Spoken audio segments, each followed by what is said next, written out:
Français parlent aux Français. Monsieur Soral, qu'est-ce que vous pensez de la victoire annoncée des candidats du système, comme vous les appelez, au premier tour de cette élection présidentielle? Je pense que c'est inquiétant pour la démocratie telle que je la conçois, c'est-à-dire que le système est fort.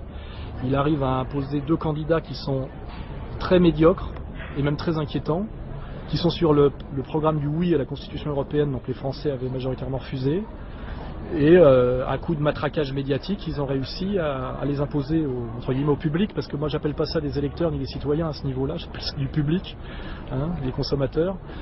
Et c'est inquiétant de ce point de vue-là, mais je dis moi que rien n'est fini, parce que comme leur projet politique est quand même le contraire de ce qui est bon pour la France et ce à quoi aspirent les Français, il va très vite y avoir un hiatus entre je dirais, l'euphorie de la victoire, quel que soit le gagnant, et puis ce qui va se passer derrière, c'est-à-dire la continuation de la même chose et des dégâts que ça produit sur l'emploi et la société française.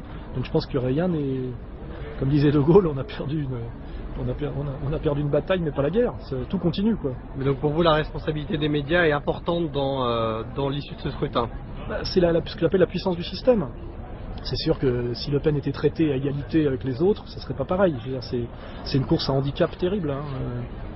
On nous a survendu les deux candidats du système pendant presque une année, je veux dire, toutes les semaines, Paris Match, Le Point, l'Express, etc. Et quand on a senti une lassitude, on a fabriqué de toutes pièces un troisième homme qui était Bayrou, qu'on a construit pour justifier encore l'absence de Le Pen. Et je vois que ça fonctionne. D'ailleurs, c'est pas pour rien que les médias sont les médias, avec la pub et la pub, c'est que ça marche. On sait que ça. Donc moi, je suis inquiet sur la capacité de résistance du peuple français. Et j'ai un peu les mêmes constats que faisait Pasolini dans ses écrits corsaires, quand il disait que la société de consommation avait beaucoup abîmé le peuple italien, quoi.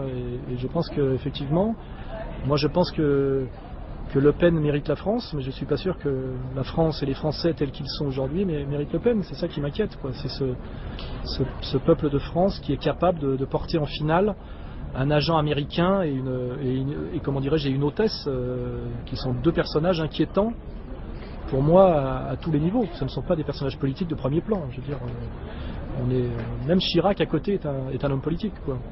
Ça me fait peur, ça m'inquiète. Et ça légitime mon engagement et mon combat. Merci Monsieur Soral. Je vous en prie. Maintenant, je vais me bourrer la gueule. Maintenant. Veuillez écouter tout d'abord quelques messages personnels. Gabriel garde l'anonyme. Le manchot la serre dans ses bras. Nous disons, le manchot la serre dans ses bras 2 fois.